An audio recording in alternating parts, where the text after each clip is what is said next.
상쾌한 아침 원주에서 출발합니다.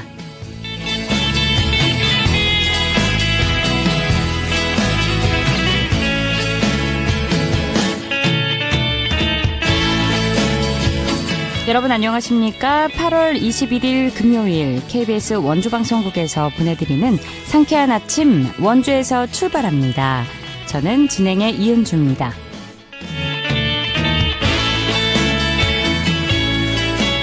현재 약한 빗방울이 떨어지는 곳이 있는데요. 오늘도 하늘 흐린 가운데 비 소식 있습니다. 예상 강수량은 5에서 40mm입니다. 아침 기온은 22도 안팎으로 출발해 한낮에 30도 가까이 기온 오르면서 오늘도 제법 덥겠는데요. 주말인 내일도 32도까지 기온 오르는 가운데 비가 내릴 전망이고요. 일요일에는 하늘 맑아지면서 기온 무려 33도까지 오르겠습니다. 주말 나들이 계획 세우신 분들께서는 실시간 날씨 정보 잘 확인해 주시고요. 더위에 대비해 주시기 바랍니다. 오늘 준비한 소식입니다. 도시가 발전하는 과정에는 상대적으로 낙후되는 지역도 생기기 마련이죠. 원주의 권역별 균형 발전을 위해서 앞으로 어떤 정책이 필요할지 이야기 나눠보고요. 2018 평창기념재단이 전국의 학생들을 대상으로 수호랑 반다비 스포츠 캠프 참가자를 모집합니다. 어떤 프로그램인지 리포터 코너에서 전해드립니다. 끝으로 취재기자 연결해 주간 도내 문화체육 행사 소식까지 들어보도록 하죠. 8월 21일 금요일 상쾌한 아침 원주에서 출발합니다.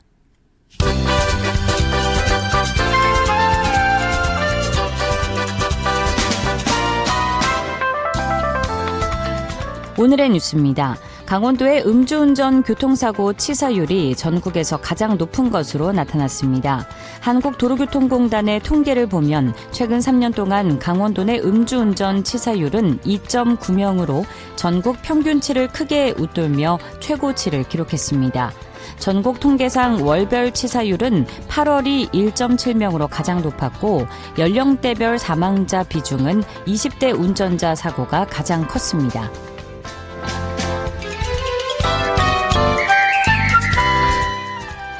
원주 댄싱 카니발이 다음 달 18일부터 20일까지 댄싱 공연장에서 열립니다. 원주 문화재단은 춤추는 도시 머무르는 축제를 주제로 국내외 유명 댄스팀 경연과 먹거리 장터를 운영합니다. 지난해 댄싱 카니발에는 20만 명이 방문했습니다.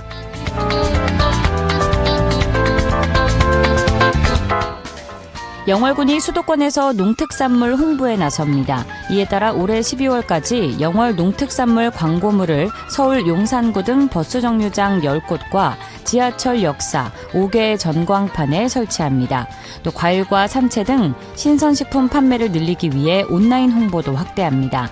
영월군은 이번 농특산물 홍보에 4억 원을 투자합니다.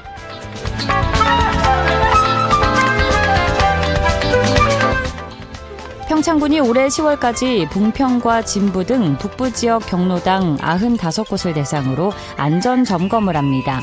이번 점검은 화재나 감전사고 예방을 위한 것으로 전기 배선과 누전 차단기 작동 여부 등을 점검하는데요. 앞서 평창군은 남부권 4개 읍면 경로당 90여 곳을 대상으로 전기 안전 점검을 했습니다. 오늘의 뉴스였습니다.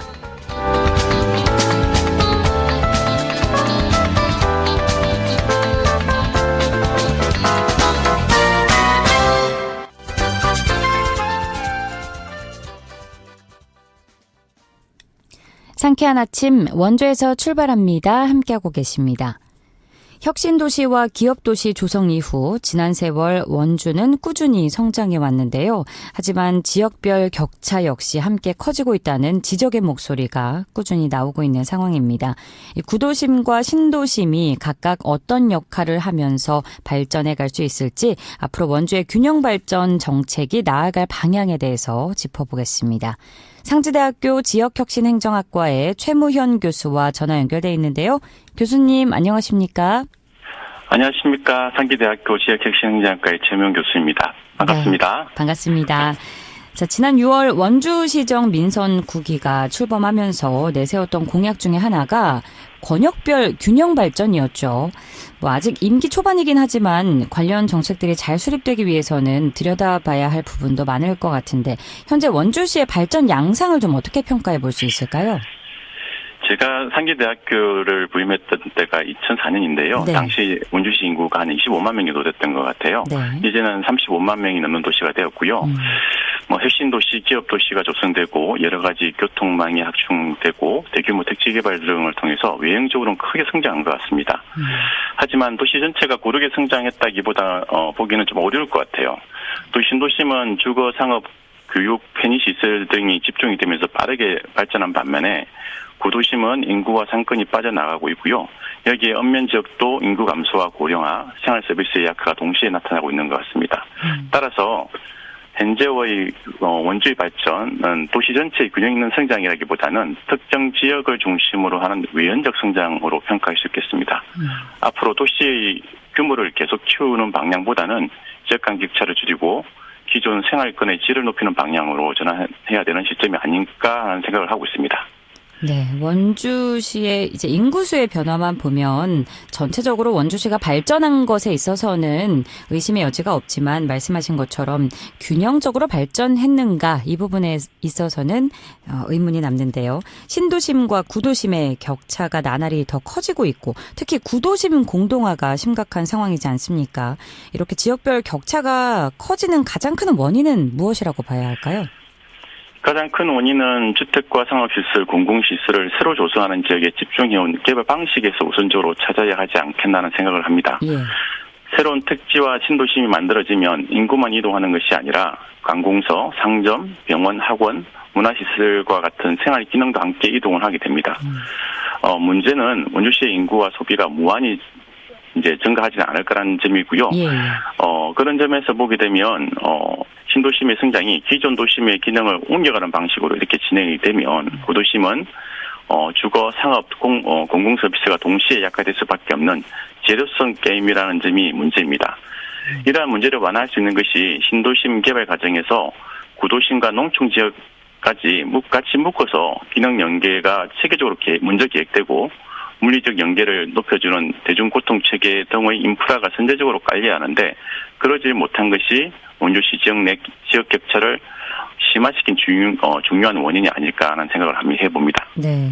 그렇다면 현재 구도심이 가장 시급하게 회복해야 할 기능은 무엇일까요? 구도심이 가장 먼저 회복해야 할 것은 일상생활이 가능한 정주 기능이 아닐까 합니다. 단순히 상업시설 하나 유치하고 관광객이 방문하는 공간 하나 조성하는 정도로는 구도심 공동화 문제를 해결하기는 어렵습니다. 예. 주민이 실제로 거주하면서 장도 보고 병원도 이용하고 아이를 돌보고 문화를 누릴 수 있어야 합니다. 이를 위해서 노후주택 정비와 빈집 활용과 함께 공공임대주택 확충, 생활형 상점, 의료, 돌봄, 문화시설의 회복이 함께 이루어져야 합니다. 특히 청년과 신혼부부, 고령층이 구도심에서 안정적으로 생활할 수 있도록 주거와 일자리, 생활 서비스를 결합해야 한다고 봅니다. 네. 그런데 읍면 지역의 경우에는 뭐 인구 감소와 고령화에 더해서 대중교통 문제까지 겹치고 있는데 이런 부분을 좀 해결하기 위해서는 어떤 부분부터 보완해야 한다고 보실까요? 읍면 지역의 문제는 교통과 생활 서비스를 분리해서 접근하는 그 접근도 좀 문제가 있다고 생각합니다. 예. 버스를 몇 회 정편하는 것만 가지고는 문제를 완전히 해결하기 어렵고요. 네. 주민이 병원, 장보기, 복지시설, 행정기관을 실제로 이용할 수 있도록 이동수단과 생활 서비스를 함께 전체적으로 설계를 해야 되는 거 아닌가 하는 생각들을 해봅니다. 우선 고령층이 쉽게 예약할 수 있는 수요응답형 교통, 공공형 택시 등을 확대하고 읍면 중심지와 원주 도심을 연결하는 환승 체계를 재정비해야 될 것 같습니다.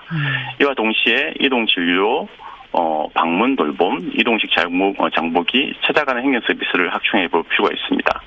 이런 모든 시설은 각 마을마다 각기 새로 설치하기 어려운 만큼 중심이 되는 읍면의 생활 서비스 거점을 두고 주변 마을과 교통으로 연결하는 방식이 현실적이라고 생각해 봅니다. 네. 공공형 택시, 이동 방문 돌봄 그리고 다양한 이동 진료 이런 부분에 대해서 말씀을 해주셨는데 그렇다면 이런 지역 간 격차를 해소하고 균형 발전의 기초를 닦기 위해서 앞으로 정책을 설계할 때 가장 중요하게 고려해야 할 부분에 대해서도 말씀해 주시죠. 원주시가 양적으로 계속 성장하면 좋겠습니다. 하지만 본격적으로 인구 감소 시기에 접어드는 시점에 이것은 현실적으로 어렵다고 생각해 봅니다. 이제 원주시는 양적 성장에서 주민의 삶의 질을 중시하는 질적 성장으로 패러다임을 전환시킬 필요가 있습니다. 예. 그동안은 그동안의 개발 정책은 인구, 주택, 공급, 건축, 도로, 투자액과 같은 양적 지표를 중심으로 평가가 되어 왔습니다. 하지만 주민이 실제로 얼마나 편리하게 생활하는지, 필수 서비스에 얼마나 쉽게 접근하는지, 지역 안에서 일자리와 소비가 얼마나 순환한지를 중심으로 평가되어야 합니다. 정책 재정도 행정구역이나 개별 사업 단위가 아니라 주민의 실제 생활권을 기준으로 설정해야 합니다. 이를 위해 신도심, 구도심, 읍면 지역별로 인구, 소득, 교통, 의료, 돌봄, 교육, 문화시설 접근성을 진단하고요.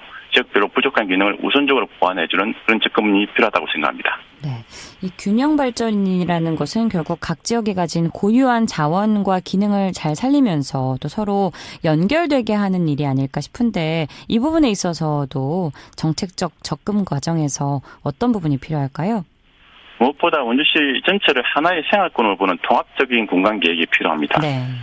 모든 지역에 동일한 시설을 나누어 배치하는 것이 균형 발전은 아니라고 생각합니다. 각 지역의 특성을 살려 역할을 분담하고 교통과 서비스를 촘촘하게 연결하는 것이 중요합니다. 구도심은 역사, 문화, 전통, 시장, 공공 서비스를 중심으로 생활 문화 거점으로 육성을 하고요. 신도심은 교육, 의료, 업무 기능을 주변 지역과 공유하도록 해야 합니다. 읍면 지역은 농업, 농촌 경관, 생태 관광, 전통 문화 등 고유한 자산을 활용할 수 있게 해야 합니다. 이렇듯 지역 내 각 지역이 공유하고 있는 지역 자산을 발굴하고 이를 연계하는 전략이 필요합니다. 농촌 지역에서 생산되는 농산물이 구도심의 전통시장을 거쳐 신도심의 소비 기반과 연결되는 지역 내 생산과 소비의 순환되는 구조를 예로 들을 수 있을 것 같습니다. 여기에서 핵심은 시설을 새로 만드는 것보다 이미 존재하는 지역 자산의 활용도를 높이고 지역 간 연계성을 높이는 것이라고 할 수 있겠습니다. 네. 사실 균형 발전의 필요성엔 모두가 동의를 하겠지만 앞으로 신도심의 개발이 이어질 수밖에 없는 상황이기도 한데요. 그럼 새로운 개발이 구도심이나 농촌 지역의 침체로 이어지는 건 안 되지 않겠습니까? 이 부분에 대해서도 말씀해 주시죠. 일단 대규모 택지 개발이나 상업시설 조성에 앞서서 지역 균형 영향 평가를 실시할 필요가 있습니다. 예를 들어 원주시에 많은 공공시설이 있습니다. 이전에 구시청사도 있고요. 네. 국토관리청사 같은 많은 건청들이 이제 옮겨갔죠. 그런데 사전에 이것이 구도심의 인구, 상권, 교통, 공공서비스에 어떤 영향을 미치는지 미리 분석을 하지 않아가지고 지금도 방치된 채로 있는 경우가 많습니다. 네. 이처럼 새로운 개발이 지역 내 어떤 영향을 미칠지를 사전에 검토하는 제도가 지역 균형 영향 평가라 할 수 있습니다. 그리고 개발 이후에도 일정 기간 인구 이동, 공실률, 상권, 생활 서비스 변화 등을 지속적으로 점검해야 됩니다. 부정적인 영향이 이상되거나 확인되면 개발 이익의 일부를 구도심 재생과 농촌 지역 생활 서비스 확충에 활용하는 방안도 마련해야 되겠습니다. 네, 정책을 제대로 기능하기 위해선 무엇보다 또 지역에 살아가는 주민들의 목소리를 적극적으로 반영하는 절차가 필요할 텐데 주민 참여 확대에 관련해서 어떤 방식으로 진행이 좀 돼야 될까요? 일회성 설명회나 행실적인 의견 수렴을 넘어서서 주민이 정책의 초기 단계부터 참여할 수 있어야 합니다. 계획이 사실상 확정된 뒤에 의견을 듣는 방식은 주민의 경험과 요구가 제대로 반영되기 어렵기 때문입니다. 권역별 주민협의체를 구성하고 구도심, 신도심, 읍면 지역 주민이 함께 참여하는 공론의 장을 정례적으로 운영할 필요가 있겠습니다. 그리고 참여 결과가 실제 정책에 어떻게 반영됐는지도 공개해야 됩니다. 제안이 반영되는지 반영되지 않았다면 그 이유는 무엇인지를 설명하는 하류 체계가 필요해 보입니다. 네, 교수님 오늘 이야기 나눈 부분과 관련해서 마무리 말씀 간략히 부탁드립니다. 원주시는 여전히 양적으로 성장할 수 있는 잠재력이 큰 도시입니다. 하지만 도시가 커지는 것만으로 시민 모두의 삶이 좋아지는 것은 아니라는 점도 분명해 보입니다. 신도심과 구도심, 농촌지역은 서로 경쟁하는 공간이 아니라 하나의 생활권을 구성하는 공동체입니다. 어느 한 지역의 세태가 결국 원주시 전체의 부담으로 돌아오게 됩니다. 이제는 새로운 시설을 얼마나 많이 만들었는지가 아니라 기존 지역 자체를 얼마나 잘 살리고 필요한 기능을 얼마나 촘촘하게 연결했는지를 발전의 기준으로 삼아야 된다고 봅니다. 부디 민선9기 원주시정이 그러한 방향, 균형 잡힌 도시를 지향하는 방향으로 나아갔으면 좋겠습니다. 네. 각 지역이 가진 강점을 살리고 또 서로 필요한 부분을 채워갈 때 시민생활의 편의 또한 균형을 찾을 수 있을 텐데요. 앞으로 원주시가 권역별 특성을 잘 살피면서 모든 시민이 변화를 체감할 수 있는 균형 발전 정책을 차근차근 만들어가기를 기대해 보겠습니다. 교수님, 오늘 말씀 감사합니다. 네, 감사합니다. 상지대학교 지역혁신행정학과 최무현 교수와 함께했습니다.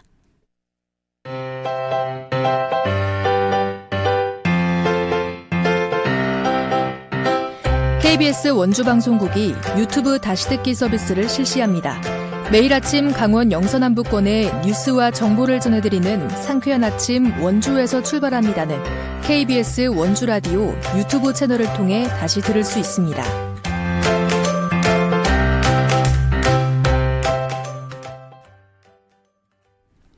2018 평창 동계올림픽이 열린 지도 어느덧 8년이 지났습니다. 당시 올림픽을 직접 기억하지 못하는 어린이들이 이제 많아졌는데요. 평창에서는 올림픽 경기장과 시설을 단순히 보존하는 데 그치지 않고 다음 세대가 직접 찾아와서 동계 스포츠와 올림픽의 가치를 경험할 수 있도록 활용하고 있습니다. 대표적인 올림픽 유산 프로그램인 수호랑 스포츠 캠프가 올해도 전국의 유청소년들을 만날 준비를 하고 있는데요. 관련 소식 김소혜 리포터와 알아보겠습니다. 어서 오세요. 네, 안녕하세요. 8년 전이긴 한데 여전히 감동의 순간이 떠오릅니다. 2018 평창 동계올림픽 마스코트였던 수호랑 반다비도 기억이 나는데 이 수호랑 스포츠 캠프는 어떤 프로그램일까요? 네, 이름에서 짐작하실 수 있듯이 2018 평창 동계올림픽 마스코트인 수호랑의 이름을 딴 올림픽 유산 프로그램입니다. 전국의 어린이와 청소년들이 평창을 직접 찾아가서 올림픽에 열렸던 시설을 둘러보고 또 평소 쉽게 접하기 어려운 동계 스포츠도 체험하는 프로그램인데요. 보통 1박 2일 일정으로 진행되면서 평창 올림픽 기념관과 올림픽 플라자, 스키점프 센터 전망대 등 올림픽 유산 시설을 돌아보고요. 바이애슬론이나 컬링, 봅슬레인 스타트 같은 동계 스포츠를 직접 경험하게 됩니다. 네. 단순히 스포츠만 체험하는 것은 아니고요. 실제 올림픽에 참가했던 올림피언을 만나서 당시의 경험과 스포츠 정신에 대한 이야기를 듣기도 하고 평창의 관광 명소와 문화 자원도 함께 둘러보면서 올림픽 개최 도시 평창을 폭넓게 경험하도록 구성되어 있습니다. 올해는 전국의 유청소년 약 4,500명, 여기에 가족 단위 참가자 약 500명까지 모두 5,000명 정도가 참여할 예정인데요. 2018년 이후에도 이렇게 캠프를 계속 이어가는 데는 무엇보다 올림픽의 경험과 가치를 다음 세대에게 전한다는 의미가 담겨 있습니다. 관련 이야기 평창기념재단 스포츠사업팀 최혜민 팀장에게 들어보겠습니다. 수호랑 스포츠 캠프는 2018 평창 동계올림픽의 마스코트였던 수호랑의 이름을 따서 만든 올림픽 유산 프로그램입니다. 전국의 유청소년과 학교 단체들을 대상으로 평창을 직접 방문해서 올림픽 시설과 동계 스포츠를 경험할 수 있도록 운영하고 있습니다. 보통 1박 2일 일정으로 운영이 되고 있고요. 평창 올림픽 기념관 그리고 올림픽 경기 시설들을 방문하고 바이애슬론, 컬링, 봅슬레이 같은 동계 스포츠 체험도 하게 됩니다. 또 지역의 문화와 관광 자원들을 함께 체험하고 경험하면서 평창과 올림픽을 자연스럽게 기억할 수 있도록 만들어진 스포츠 캠프입니다. 2018 올림픽이 끝난 지 시간이 이제 거의 9년이 흘렀는데요. 올림픽의 유산은 대회가 끝났다고 해서 끝나는 것이 아니라고 생각합니다. 특히 올림픽을 직접 경험하지 못한 어린 세대들이 평창에 왔을 때 이곳이 올림픽 도시라는 것을 인지할 수 있도록 하는 것이 매우 중요하다고 생각을 하고 있기 때문에 이 프로그램이 운영을 하고 있는 것이고요. 그런 의미에서 수호랑 스포츠 캠프는 평창올림픽의 경험과 가치를 다음 세대에게 전달하는 대표적인 올림픽 유산 사업이라고 말씀드리고 싶습니다. 실제로 올림픽이 열렸던 곳에서 동계 스포츠를 경험할 수 있다면 아이들에게 특별한 추억이 될 것 같네요. 네, 맞습니다. 특히 동계 스포츠는 축구나 농구처럼 일상에서 쉽게 접하기 어려운 종목들이 많잖아요. 네. 그런데 평창에는 세계적인 선수들이 실제 경기를 펼쳤던 시설과 올림픽의 흔적이 그대로 남아 있습니다. 아이들이 TV나 사진으로만 보던 스키 천부태를 눈앞에서 보고 또 선수들이 뛰었던 공간에서 직접 스포츠를 경험한다는 것 자체가 하나의 살아있는 올림픽 교육이 될 수 있고요. 또 이곳에서 세계 최고의 선수들이 경쟁했다는 배경을 함께 알고 체험하기 때문에 단순한 놀이와는 또 다른 기억으로 남을 수 있습니다. 그리고 평창군 입장에서도 의미가 있습니다. 올림픽을 위해 만들어진 시설이 이 대회가 끝난 뒤 문을 닫는 것이 아니라 청소년들의 체험과 교육 공간으로 계속 활용되고 있기 때문인데요. 네. 경기장을 어떻게 활용하느냐까지 올림픽 유산의 중요한 부분이라고 볼 수 있겠습니다. 그리고 이번 캠프는 보다 다양한 청소년들에게 이런 경험의 기회를 열어두고 있습니다. 참가비와 프로그램 운영비가 전액 지원되고요. 전체 참가 인원의 30% 이상은 사회적 배려 계층이 참여할 수 있도록 운영할 예정입니다. 다만 평창까지 오가는 수송 비용은 참가 기관이 부담을 해야 합니다. 네. 참여 신청 방법도 안내해 주시죠. 네, 신청은 오는 8월 24일 오전 9시부터 수호랑 반다비 스포츠 캠프 홈페이지를 통해서 진행되고요. 전국의 초등학생과 청소년을 중심으로 학교나 단체 단위로 신청할 수 있습니다. 모집은 선착순으로 진행되기 때문에 예정된 인원이 모두 차면 조기에 마감될 수 있습니다. 마지막으로 평창기념재단 스포츠사업팀 최혜민 팀장의 이야기 들어보겠습니다. 평창 올림픽을 직접 기억하거나 텔레비전에서 본 친구들도 있을 수 있지만 지금 캠프에 참가하는 학생들은 대부분 너무 어려서 이제 평창 올림픽을 기억하지 못하는 친구들이 많습니다. 그 아이들이 평창에 와서 실제 경기장을 보고 동계 스포츠를 체험하면서 우리나라에서 이런 동계 올림픽이 열렸었구나. 그리고 동계 스포츠가 이런 것이구나라고 느끼는 것 자체가 굉장히 의미 있다고 생각을 하고요. 평창 지역과 저희 2018 평창 기념재단도 이러한 올림픽 유산을 잘 보존하는 데 그치지 않고 많은 사람들이 직접 찾아와서 경험할 수 있도록 계속 노력하고 있습니다. 단순한 체험 학습이라기보다는 아이들이 그 동계올림픽의 역사의 가치 그리고 동계 스포츠를 통해서 건강한 정신을 키워갈 수 있는 그런 기회라고 생각해 주시면 좋을 것 같습니다. 올림픽이 남긴 유산은 경기장이나 시설뿐 아니라 그곳에서 만들어진 경험과 가치까지 다음 세대에게 이어질 때 더욱 의미가 있을 텐데요. 이번 캠프가 평창 동계올림픽을 새롭게 기억하는 특별한 시간이 되면 좋겠습니다. 오늘도 고맙습니다. 김소혜 리포터였습니다. 네, 감사합니다.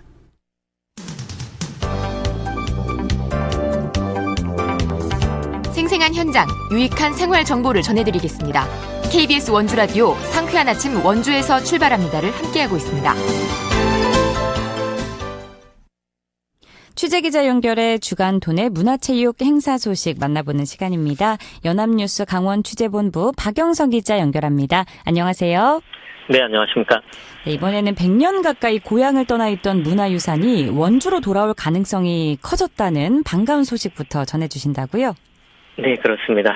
고려시대 고승 원궁국사 지종의 유골인 사리를 모신 보물 원주 거돈사지 원궁국사탑이 오랜 타향살이를 끝내고 원주로 돌아오는 방안이 추진되고 있는 건데요. 국가유산위원회가 최근 원궁국사탑 이전을 위한 세부 계획과 이전 예정 지역의 정비 사업을 심의해서 가결했습니다. 현재 서울 국립중앙박물관에 있는 탑을 원래 자리였던 원주 거돈사지로 옮기는 방향으로 추진하고 있는 건데요. 다만 구체적인 이전 일정까지는 아직 정해지지는 않았습니다. 그런데 원래 원주에 있던 탑이 어떻게 서울까지 가게 된 걸까요? 이 원궁국사탑은 1025년 무렵 거돈사지에 세워진 것으로 추정되는 고려 전기의 대표적인 팔각 사리탑인데요. 일제 강점기에 원래 자리를 떠나 어느 일본인의 집에 소장돼 있다가 1948년 경복궁으로 옮겨졌고 이후 국립박물관 소장 유물이 됐습니다. 2005년 국립중앙박물관이 용산으로 이전하면서 탑도 함께 옮겨져 현재까지 박물관 야외 공간에 자리하고 있는데요. 네. 고승의 사리탑인 승탑과 그 행정을 기록한 탑비는 보통 한 쌍을 이루는데 원공 국사탑은 원주에 남아있는 탑비와 100년 가까이 떨어져 지내온 셈입니다. 그렇군요. 앞서 원주의 또 다른 문화유산인 지광국사탑도 오랜 타향살이 끝에 고향으로 돌아왔었죠. 맞습니다. 국보 원주 법천사지 지광국사탑도 일제 강점기인 1911년 원주를 떠난 뒤에 서울 명동과 일본 오사카, 경복궁 등을 전전했었는데요. 오랜 협의와 보존, 복원 작업 끝에 지난 2024년 무려 113년 만에 원주로 돌아왔었죠. 이 지역사회에서는 그동안 원공 국사탑 역시 제자리로 돌려놓아야 한다는 목소리가 꾸준히 이어져 왔는데 지광국사탑에 이어 또 하나의 문화유산이 기양할 가능성이 커진 상황입니다. 네, 그럼 실제로 원주로 돌아오기까지 어떤 절차가 남아 있을까요? 원공국사탑은 무게가 10톤이 넘기 때문에 일단 이전이 확정되면 탑 현재 거돈사지에 설치되어 있는 재현탑도 해체해서 어디에 보관할지 결정을 해야 하고요. 네. 그리고 앞으로 관계 기관의 추가 협의를 거쳐 구체적인 계획이 마련될 예정인데 이 천년의 역사를 간직한 우리 문화유산이 100년 가까운 타향살이를 마치고 제자리로 찾을 수 있을지 관심 있게 지켜봐야겠습니다. 네. 늦여름부터 초가을까지 원주 곳곳에서 먹거리와 공연 또 세계의 문화를 즐길 수 있는 다채로운 행사 소식도 알려주신다고요? 그렇습니다. 먼저 오늘부터 원주 원도심에서는 달빛 도깨비 야시장이 문을 엽니다. 네. 문화의 거리 일원에서 오는 10월 17일까지 금요일과 토요일을 중심으로 모두 12차례 열리고요. 그리고 오는 28일에는 치악예술관에서 한국과 일본의 전통예술을 한자리에서 만나는 너나들이 국제 공연 나눔이 열립니다. 이번 공연에서는 강원도 무형유산인 원주 매지농악과 일본 전통타악단체 가모고 테코보지가 나란히 무대에 오른다고 하니까요. 좀 재미가 있을 것으로 기대가 되고요. 끝으로 다음 달 5일에는 댄싱 공연장 주차장 일원에서 원주시 세계문화축제 와우 페스티벌도 열립니다. 독일과 하와이, 프랑스, 이탈리아, 북한 등의 특색 있는 음식을 맛볼 수 있고 세계의 전통놀이와 의상, 한국 전통문화도 체험할 수 있는데요. 다양한 만들기 프로그램까지 마련돼 있어서 남녀노소 누구나 즐길 수 있고요. 이 늦여름과 초가을을 맞아 원주 곳곳에서 풍성한 문화행사가 이어지는 만큼 취향에 맞는 행사를 골라서 즐겨보시면 좋겠습니다. 네, 오늘도 소식 감사합니다. 네, 감사합니다. 연합뉴스 박영서 기자와 함께했습니다. 8월 21일 금요일에 전해드린 상쾌한 아침 원주에서 출발합니다. 오늘 순서는 여기까지입니다. 지금까지 기술 조원재, 구성 황진영, 진행의 이은주였습니다. 여러분 좋은 하루 즐거운 주말 보내세요.